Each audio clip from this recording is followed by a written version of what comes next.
Тэргэл сарны бясалгал гэж яг юу юм бэ гэдэг талаар мэдээлэл өгөхөөр Вики йогийн төвийн багш хүрэлцэн ирсэн байна. Танд амралтын өдрийн мэндийг хүргэе. За бүх хүмүүстээ амралтын өдрийн мэндийг хүргье. За таны хувьд амралтын өдрөө яаж эхлүүлдэг вэ? За одоо хүмүүс гайхаж магадгүй. Миний хувьд бол одоо йогийн багш болоод йогыг одоо монголчуудаа заагаад 8 жил гаруй хугацаа болж байна.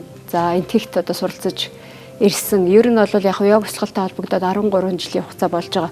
За энэ хугацаанд бол тэр тусмаа сүүлийн 8 жилийн туршид бол яг ийм тусгаалсан амралтын өдөр гэж бол байдаггүй. Ягаад тэгэхээр одоо манай хичээл 7 хоногийн 7 өдөр явагдаж байдаг. Тэгээ танхимд явагдахаас гадна айлын гэрт айлууд одоо гэртээ урьж мөн байгууллага дээр урьж гэдэг юм уу. За эмнэлгүүдэд мөн очиж хичээл заах зэрэгээр ерөөхдөө болвол өдөр болгон ямар нэгэн байдлаар юм завгүй өнгөрдөг. За эргээгээд бол миний хувьд гэвэл багшилж байгаа нь хүмүүс тэр сайн сайхан амар амгалангийн мэдлэгийг зааж байгаа нь өөрөө байнгын амралт. Тэгэхээр тэргэл сарны бясалгал гэж яг юу юм бэ? Аргын тоол, бэлгийн тоол гэдэг ингээд явахаар чинь нөгөө аргын тоолын хувьд бол тухайн сар болгон одоо шиний 15 гээд байгаа өдөр нь бол нөгөө өдөр болгоно одоо жилдээ те магадгүй одоо 6 сар өнгөрсөн 6 сарын 4-нд одоо зуны тэргүүн сарын шиний 15-ны бясалгал болж байсан бол одоо энэ жил гэхэд 6 сарын 11-нд болж байгаа жишээтэй. Тэгэхээр бол аргын тоол, бэлгийн тоол гээд байгаа тоолынхоо бэлгийн тоолоор нь бол тоолж явдаг. За тэгээд сар бүтэн болчихсон байгаа үед явагдаж байгаа одоо тэр сарны асар хүчтэй нөлөөллийн урсгалыг бид нэр одоо багшаар гүрүүгээр ингэж удирдуулж бясалгаж байгаа нь өөрөө тэргэл сарны бясалгал гэсэн үг. Тэгэхээр сар болон хүний энерги хоёр хоорондоо ямар хамааралтай нөлөөлөлтэй гэж үзэж байгаа юм бэ? За тэгэхээр хүн чинь өөрөө байгалийнхаа нэг хэсэг шүү дээ, тийм ээ. Тэгэхээр одоо байгалийнхаа нэг өчүүхэн жижиг хэсэг. Тэгэхээр эргээгээд за ихтлгийгээрээ бодоход сар гэдэг юм ихтлгийн дагуул. За сар эргээгээд яаж байгаа юм гэхээр ихтлгийн маань усны таталцалтай шууд холбогдоод оршиж байгаа. За тэгэхээр сарны одоо тэр бүтэн болч байгаа нөлөөлөл нь одоо жишээ нь бүгдээрээ за тэргэл сар гэдгээч мэдэхгүй, шиний 15 гэдгээч мэдэхгүй байлаа гэхэд зүгээр л далаа тэнгисийн хажууд байж байгаа юм бол шиний 15 буюу одоо сар тэр бүтэн гарцсан байгаа үед далаа тэнгисийн тэр долгисол огцом нэмэгддэг. Тэрийг бол тэргүү шинжлэх ухаанд мөн тодорхой байж байгаа. За тэгэхээр дэлхийн гадаргын нөгөө 70% ус гэж яриад байгаа, хүний биеийн 70% ус гэж яриад байгаа бол эргээгээд энэ нь сарны нөлөөлөл бол тэр хүний биеийн усанд мөн давхар нөлөөлөд сэтгэл зүйн хувьд нөлөөлдөг нөлөөлөл гэдэг бол дэлхийд даяараа хэдэн мянган жилийнхаа туршид бол хүн болгон ямар ч шашин шүтлэг үндэс соёлтой байсан хамааралгүйгээр сарыг тэр бүтэн болсон үед хүнд бол ямар нэгэн байдлаар сэтгэл зүйд өөрчлөлт өгдөг юм байна гэдгийг бол нэгэнт хүмүүс өөрсдийнхөө тэр олон зууныхаа соёл иргэншлийн хувьд бол өөрсддөр бол мэдэрч гисэн явж байдаг. Тэгэхээр бол тэргэл сарны бясалгалыг бол бид нэр яадаг юм гэхээр тэр сарны асар хүчтэй нөлөөлөл нэгэнт тэр тухайн өдөр ганцхан орой сар гарчхаар юм биш. Тухайн өдрөө бүтэн өдрийн туршид бол биднэрт аяанда бидний сэтгэл зүйд өөрчлөлт гардаг. За их мэдрэг хүмүүс бол илүүтэй сайныг бол тодорхой мэддэг. За магадгүй ер нь бол ингэсэн үг сэтгэл зүйд яаж нөлөөлөд байгаа юм гэхээр хэрвээ хүн уур бухимдалтай байх бол тэр сарны нөлөөлөөр энэ улам идэвхждэг. Магадгүй хүн илүү их амар амгалыгээд аз жаргалтай байгаа бол энэ нь мөн сарны нөлөөлөөр идэвхждэг. Тэгэхээр тэр их орж ирж байгаа бидний ойлгосон ойлгоогүй хүссэн үсээгүй тэр нэг хүртээд байгаа тэр мэдрэхүйг бид нэр яах юм гэхээр бясалгал хийж нэг зүгт ингэж чиглүүлж өгөх гээд байгаа зорилготой гэсэн үг. Тэгэхээр бясалгал хийнэ гэхээр ер нь яаж бясалгалыг зөв хийх ёстой юм бэ? Зүгээр ингэж чимээгүй суух нь бясалгал мөн үү?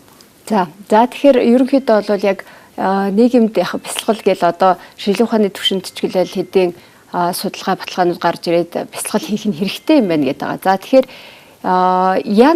янзын багш нарын ч гэдэг юм уу яг нөө бясалгал удирдах байгаа зааж байгаа хүмүүсийнхээ хувьд гэх юм бол бясалгалыг их сонирхолтой байдлаар ч гэдэг юм уу их эд шидийн байдлаар ч гэдэг юм уу удирдах заадаг тэр талаар мэдээлэл өгдөг багш нар гэж байдаг. За ерөнхийдөө бол яг би өөрөө энтгэгт суралцаж ирсэн. За дээрэс нь миний хувьд бол йогийн гүрүү гэсэн юм цолтой. За тэнгууд яах юм гэхээр йогийн гүрүү хүнийхээ хувьд бол энэ йогийн яг үндсэн мэдлэгийг жинхэнэ утгаар нь яг л бодитоор нөхөх ёстой байдаг. За тэгэхээр бясалгал хийнэ гэдэг бол эцэстээ бол яг ямар зорилготой юм гэхээр юу ч бодохгүй байх чиглэлээд байгаа.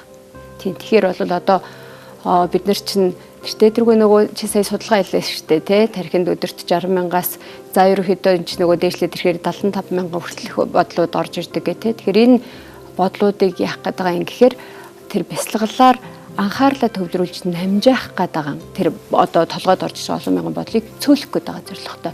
Энэ аяанда яадаг юм гэхээр дадал үүсгээд ирэхээр бид нар багаар цөөлөд явчихдаг. Тэрнээс шууд одоо за бодохоо болийг гэд ингээд суух боломжгүй. Тэргээс сарны бясалгалын хувьд бол энийг хүмүүст заавал одоо хэлэх хэрэгтэй нэг зүйл нь гэхээр зөвхөн шинэ 15-нд болдог зөвхөн тэр сар бүтэн болцсон байгаа үед гүрүүгээс тусгай удирдлага өгж ийж яг тэр сарны нөлөөллөөр өөрийнхөө тэр дотоод сүнслэг энергийг болоод сэтгэл санааг ариусгаж цэвэрлэх зорилготой мөн бас нэг юм онцгой зүйл нь юу гэдгийг тэргийн сарны бясалгалыг хийснээрээ хүмүүсийн нөгөө оюун бодол их сайхан төв цэгцтэй болоод ирэхээр тэр саранд хүслээр шивдэг ийм учиртай. Харин өдөр тутамдаа хийгдэж байгаа бясалгал гэдэг бол арай өөр ялгаатай. Бид нөгөө бодлоос ангижрах гад бодлоос чөлөөлөгдөх гээд байгаа зорилготой. Гэтэл тэргийн сарны бясалгал дээр бол бид нар яалтчгүй тэр дотоод өөрийнхөө тэр сүнсэн биеийг за тэр сэтгэл зүгээ сэтгцээ мөн одоо цэгцэлж цэвэрлэхийн тулд яах юм гэхээр багшаас шал өөр удирдлага орж ирдэг. Одоо өдөр тутмаа одоо манай хичээл гэтэл өдөр тутмын йог бясалгалын одоо хөтөлбөрүүд явлаа гэхэд тодорхойд одоо бодол бодогжвол тэрийг битгий анзаараар битгий тоогоорой зөвхөн амьсгал дээр төвлөрч гэдэг юм ингэж удирдлага өгж явдаг бол тэргийн сарны бясалгал бол онцгой. Жилдээ 12 удаа сарда ганцхан удаа болдог энэ бясалгал дээр бол хүмүүс яалтчгүй тэр өнгөрснөөч гэдэг юм уу ухрааж харж байгаа цэгцлээд цэвэрлээд бодох шаардлагатай болдог гэсэн үг. Тэгэхээр бол бид нар хэрвээ яг үндсэндээ нөгөө тархиа тэр бодуулахгүй чиглүүлэх гэж бол өдөр тутмдаа ер нь бясалгалыг дадуулж суралцах нь чухал. Тэргийн сарны бясалгал гэдэг бол өөрөө онцгой юм удирдлагаар явдаг бясалгал. Бясалгалыг хэр удаан хийх вэ? Тэргийн сарны бясалгалын хувьд гэх юм бол за миний хувьд бол энэ тэргийн сарны бясалгалыг гүрүү цол авснаас хойш ингээ удирдаад явуулж байгаа асар хүчтэй тэр сарны нөлөөллийг одоо хүмүүст чиглүүлж явж байгаа гэдэг утгаараа энэ тэргийн сарны бясалгалыг бол хүссэн хүн болгоно нь одоо удирдах хийдэггүй юм бясалгал. За тэгээд дээрэс нь энэ бясалгалын хувьд юм бол одоо сүүлийн 7 жил гаруй хугацаанд ингээд яг монголчууд маань ингээ хийгээд явж байна. За яг хийх хугацааныхаа хувьд гэх юм бол ерөнхийдөө 40-оос 45 минут хүртэл одоо үргэлжлэх боломжтой юм бясалгал.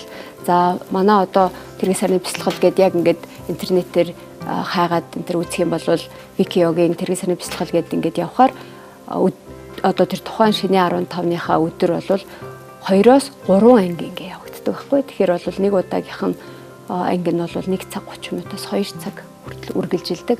Өдөр тутамдаа харин би бясалгал одоо нэм хоёр ялгаатай юм яриад байгаа тийм. Өдөр тутамдаа хэрвээ бясалгалж байгаа бол ерөөсөө л хүний өөрийн тархины гүн төвлөрлийн түвшин 20 минут гэж үздэг. Тэгэхээр бол тэр явцад бол бид нөгөө бодлосоо чөлөөлөгдөхөд өдөр тутамд 20 минут суух нь л эргээгээд бидний бясалгалыг лүгэн үзье.